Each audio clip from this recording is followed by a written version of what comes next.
All right, coming in at number 37 on our Locked On Senators NHL draft rankings. He's a highly skilled forward who was born in Calgary while his dad, Marcus, played for the Flames. It's Eric Nilson coming out of the Djurgården development program in Sweden. Yes, finally, Ross, our first Swede here. Won't be the last either. This is a better year. Last year, I think a bit more of a down year Yeah. for Swedish prospects. This year, we're going to have quite a few more, and 3 of them, including Eric Nilson, all coming from Djurgården, Anton Frundell, and Victor Eklund, both teammates at different levels this past season with Nilson. Yeah, they had a good team, at least good players. I'm not sure how their record was, but at least I assume he identifies as a Swede, Ross, because like you mentioned, born in Calgary, but he's playing over in Sweden, has played all his hockey, at least on elite prospects in Sweden. And it's tough to get a read on some of these Swedish players, Ross, with all the bouncing around they do, but he spent majority of his time with Djurgården J20 in the J20 National League, where he had 37 games, 12 goals, 26 assists, good for 38 points, finished a plus 22, even got some time in the playoffs where he dominated in 9 games, 6 goals, 7 assists, 13 points, finished a plus 7, and he got a quick cup of coffee in the Allsvenskan League, which is like the Swedish AHL league to their SHL, and in 4 games, he had 1 assist there. I really like the offensive skill set for this player. He comes into the draft very undersized, though. He's 6 feet tall, 160 pounds. He just turned 18 in May. He's a centerman, but one of those centermen that might end up playing the wing at the National Hockey League level. He's a right shot, and he is as high as a first-round talent, according to McKean's, who have him at 27 on their list. Scott Wheeler at 35, Bob 36, Craig Button at 37, Elite Prospects not sold on him, down at 67. That's an average of 40.4. Over a point per game at the J20 level with 38 points in 37 games. It was a great team, as you alluded to, so the plus minus is obviously going to be good. And he produced in the playoffs, too. The team didn't do great, but 13 points in 9 games. He got a cup of coffee at the higher level, at the Allsvenskan level.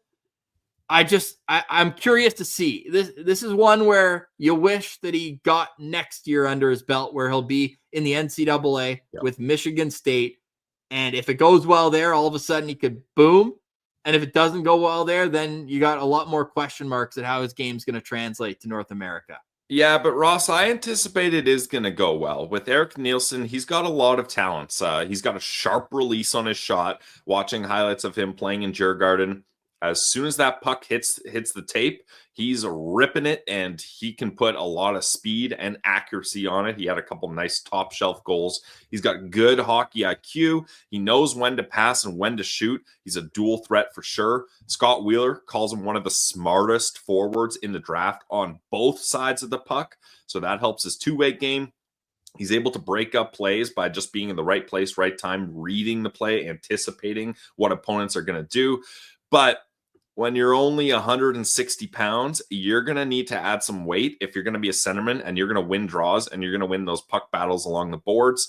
And that's where there's some concerns. But you got to remember, and this is why scouting is such a hard job. You're not drafting a kid to be like, oh, how good is he going to be next year? You're drafting a kid being like, what can we project for him in the next 10 years or so? And at that point, you got to assume he's going to put on a little bit more weight than just 160 pounds. Because look at a guy, and I'm not comparing these players, they don't even play the same position, but look at a guy like Erik Karlsson. What did he weigh coming in at the draft, Ross? What was the famous quote? 150 pounds soaking wet. Yeah. And look at the player he ends up being, and now he's fully filled out. Well, obviously now he's in his mid to late 30s, but he filled out and was able to play the NHL at an elite level. So you cannot look at a guy that's just down in weight and be like, we're not taking him. He's too small as a teenager. You got to anticipate what kind of player he can be. And with the hockey IQ and with a dad that played over 500 games in the NHL and had a good pro career in Sweden as well, you know that the hockey DNA is there, and you can see the potential that Eric Nilson has. Yeah, I like the potential. No doubt about that. Are you a little concerned at maybe the penalties that this guy's taken? 56 PIMs in the J20 level, but I'm looking more so at his under 18 tournament, the last games that he played this season, he had a minor penalty in 6 out of the 7 games he played at that tournament. So he's putting his team down almost every game. Yeah, that's fair. I mean, it's not ideal, but that's not something that is going to cause me to draft him or to not draft him. No, it's just something where the discipline's going to have to be at its best going forward. And that might be something everything at NCAA. Yeah, good point. But that might be something where the undersize kind of has something to do with that, like to win puck battles. Maybe he's not able just to have a clean board battle. Maybe he gets into a spot where he's frustrated and he hooks a guy or gets his stick caught up in a guy's skate, something like that, right? So maybe with a little more size, a little more muscle, he's not going to have to take those penalties, but that's just speculation. Yeah, Wheeler called him a standout player at those U18s. He also called him a winning player, which I think does go a long way. You need to have guys that have that kind of compete level that will help you win games. So you can also say, yeah, maybe it's just he's competing so hard that he's taking a couple extra penalties along the way, and that will clean up as he grows into his frame. He's going to Michigan State, which we covered. Also, Riker Lee yesterday was going to go to Michigan State. They've already got a few high offensive upside players. Their strength and conditioning program is right up there at the top of the NCAA power rankings, I'll call it. I think that's a great fit for him, and I'm really excited to see Eric Nilson next season over in North America. What are your Sens stars for Eric Nilson? Just first of all, yeah, I think going to North America will be really good for him, and teams will like that he's already committed to that. Because Ross, the Swedish players, and we talk about this, European players, their development paths are so crazy. I was looking at his game logs. In April, there was a stretch where he played 5 straight nights of playoff hockey, alternating between J18 and J20. 5 straight games, and not just games, playoff games with different teams every single night. Like, different teams in different leagues. Like, it's wild what they go through, but that just shows you his compete and the fact that these coaches can trust him to plug and play him like that in the playoffs. No players association over there, eh?